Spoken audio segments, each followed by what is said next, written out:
Alors, on sait que les assurances pour animaux se sont beaucoup développées, elles existent déjà, mais alors, comme dans beaucoup de domaines, la French Tech est en train de disrupter le secteur avec une assurtech d'un nouveau genre, la vôtre. Expliquez-nous ce que vous faites par rapport aux assurances maladies traditionnelles pour animaux. Ouais, alors déjà, pour rebondir sur votre première réflexion, c'est effectivement un marché qui est déjà existant, qui s'est d'ailleurs structuré en France il y a une vingtaine d'années et dans lequel il y a un certain nombre de nos pays voisins qui ont été encore plus précurseurs, les pays nordiques, les Royaumes-Unis. Et en France, c'est un marché du coup qui s'est structuré il y a une vingtaine d'années et qui encore aujourd'hui, disons, est tenu par un certain nombre d'acteurs qui se sont positionnés pendant ces années-là et qui depuis ont délivré très très peu d'innovation sur le produit d'assurance en lui-même et surtout sur toute cette expérience qui va graviter autour du produit d'assurance. Donc Dalma aujourd'hui, ça va être un abonnement santé qui va vous permettre d'avoir accès à une assurance qui est beaucoup plus transparente. Donc on a décidé de supprimer toutes ces modalités extrêmement opaques dans lesquelles vous allez avoir des frais additionnels, des franchises, etc.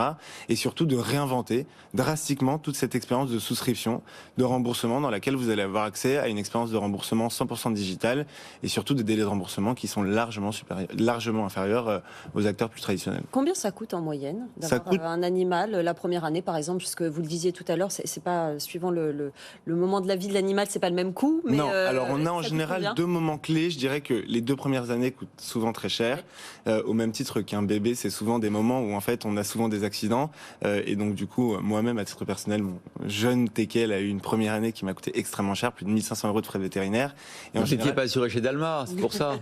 Il est évidemment assuré chez Dalma, mais avant que Dalma existe, voilà. Ça m'a coûté très cher. Et donc en moyenne, je dirais que en moyenne, un animal de compagnie, ça va coûter 350 € de frais de santé par an, avec énormément de volatilité selon les années, donc des années sur lesquelles ça peut coûter très très cher, qui sont plutôt les premières années de la vie, et à partir du moment où l'animal est plus âgé. Alors si on l'assure, si on prend une protection maladie pour son animal, ça coûte combien, notamment chez Dalma? Ça coûte en moyenne, pour un chat, ça va coûter en moyenne entre 12 et 15 €, et pour un chien, ça va plutôt être autour de 17 à 25 € par mois. Et ça progresse en fonction de l'âge de l'animal ou pas? Exactement, c'est d'ailleurs le seul élément qui va participer à la progression de votre mensualité. Globalement, vous allez commencer sur des mensualités qui sont aux alentours de 11 € pour un chat. Vous allez arriver sur des mensualités qui sont plutôt aux alentours d'une vingtaine, 25 €. Et donc, vous pouvez vous attendre à des augmentations de mensualité qui sont de l'ordre de 1 à 2 € par an. Pas plus.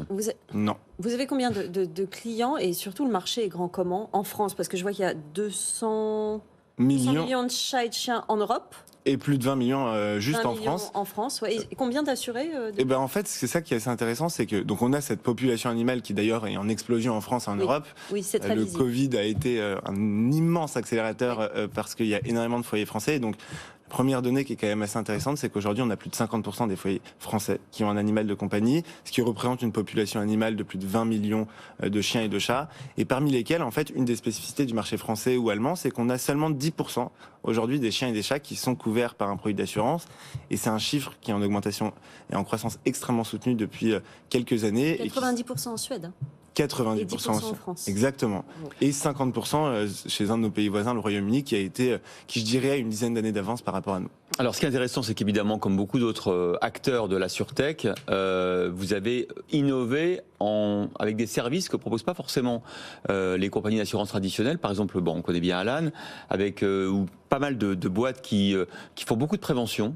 C'est ce que vous faites aussi, notamment avec un système de vétérinaires en visio, de prévention, de conseils, de nutrition sur le comportement de l'animal. Quels sont les services que vous proposez exactement? Exactement. Alors le premier objectif, il a été de réinventer cette expérience sur le marché de l'assurance. Là, le deuxième objectif, d'ailleurs, c'est la raison pour laquelle on clôture un second tour de financement, c'est 15 millions, j'ai oublié de le dire en fait. Hein, vous avez nous annoncé 15 millions d'euros. Exactement. De tour de table, c'est pas mal quand même. Ouais. Exactement. Et justement, derrière ce tour de financement, je dirais qu'il y a deux ambitions. La première étant d'aller adresser des usages qui sont beaucoup plus divers que le remboursement des frais de santé. Et donc aujourd'hui, la première fonctionnalité qu'on a développée, c'est une fonctionnalité qui va vous permettre d'être mis en relation avec des vétérinaires 24 sur 24, 7 jours sur 7, pour toutes les questions que vous allez pouvoir avoir sur la santé, sur l'éducation, sur le bien-être de votre animal. Et demain, on prévoit... De la téléconsultation. C'est ce qu'on appelle la télérégulation, plus exactement. Parce que vous n'avez pas la possibilité encore aujourd'hui de prescrire à distance, par exemple, des médicaments. D'accord. Et demain, vous avez la possibilité de non seulement pouvoir consulter des vétérinaires, mais aussi des éducateurs canins, parce qu'aujourd'hui, on est quand même... Le marché est tiré par des jeunes parents, en fait. Je les appelle intentionnellement des parents, de chiens et de chats, qui se posent beaucoup de questions et qui ont vraiment besoin d'être accompagnés par des professionnels de santé et d'éducation. Et en parallèle de ça, un des gros projets sur lesquels on travaille aussi, c'est la création, disons, d'une marketplace qui, suite à ces recommandations-là, vont permettre directement d'acheter des produits du quotidien. Du e-commerce. Exactement. Vous allez développer une appli. On est en cours de développement, là, hein. Exactement, qui va sortir dans les prochaines semaines. Parce que pour l'instant, c'est sur le site web. Pour l'instant, c'est sur le site web. L'expérience a été pensée pour être principalement utilisée sur un smartphone, en réalité, mais elle se fait sur web directement. Et vous allez donc vous étendre en Europe ?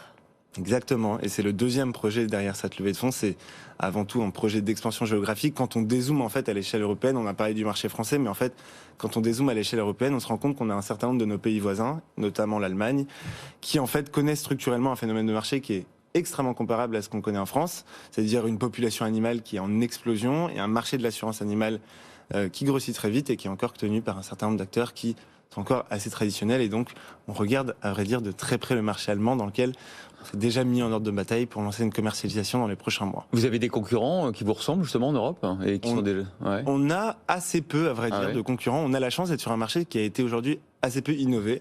On a 2-3 nouveaux acteurs à l'échelle européenne qui sont plutôt au Royaume-Uni et au Suède, qui sont des pays plus matures et qui ont, comme nous, tenté de réinventer cette expérience assurantielle. Pour le moment, aucun acteur s'est positionné comme étant vraiment un leader sur la thématique du bien-être animal en proposant non seulement un produit d'assurance, mais surtout un accès à d'autres fonctionnalités pour globalement garantir au quotidien le bien-être de son chien ou de son chat. Voilà, donc Dalma, la néo-assurance pour chiens et chats. Pour l'instant, on ne va pas plus loin parce que votre Ménat, ça vous intéressait, Sandra? Mais oui, on se demandait s'il n'y avait que les chiens et les chats, mais vous allez vous étendre. On va s'étendre.